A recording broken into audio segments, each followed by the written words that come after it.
L'information est tombée le dimanche 19 juillet 2020 comme un couperet. L'ex-premier ministre Seydou Elimane Diarra est décédé à l'âge de 87 ans. Alors que la Côte d'Ivoire vient à peine de terminer les obsèques du Premier ministre Amadou Gon Coulibaly, c'est une autre figure emblématique de la politique nationale de ces 20 dernières années qui vient ainsi de tirer sa révérence.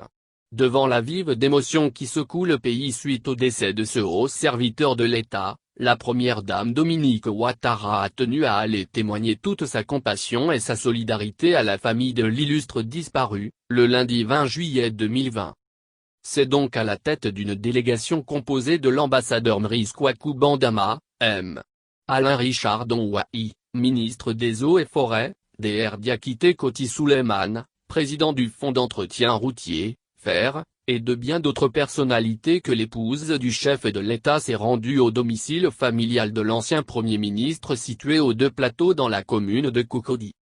Au nom du président de la République et en son nom personnel, Madame Dominique Ouattara a présenté ses condoléances à la famille de M. Seydou Elimane Diarra. L'ambassadeur Mriss Kwaku Bandama, au nom du couple présidentiel, a salué les mérites et la contribution inestimable de l'illustre disparu pour le pays durant les années de troubles et d'instabilité sociopolitique. La première dame me charge de vous dire toute son affection et son estime. Le Premier ministre Seydou Elimane Diarra était un grand homme. Un homme humble.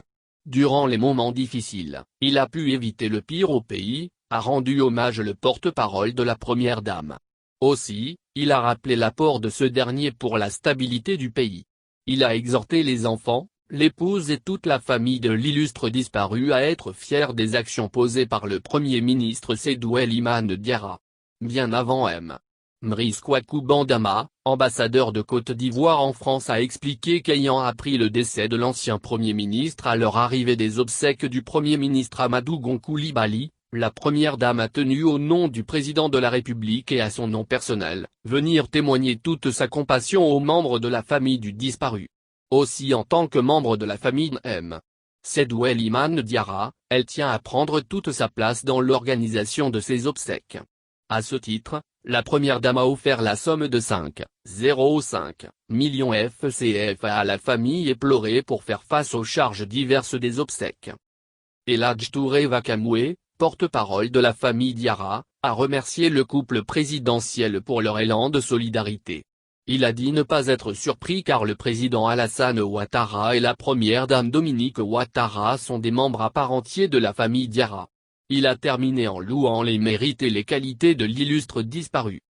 Le Premier ministre Seydou Elimane Diarra a été le chef du gouvernement sous la transition militaire dirigée par le général Robert Guy, après le coup d'État de Noël 1999, jusqu'à octobre 2000.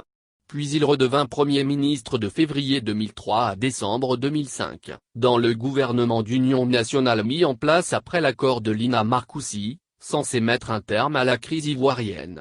À la fin de sa carrière, Seydou Diarra avait été nommé par le président Alassane Ouattara, premier président de la Haute Autorité pour la Bonne Gouvernance, de 2013 à 2015. C'est donc un homme de devoir que la Côte d'Ivoire vient de perdre.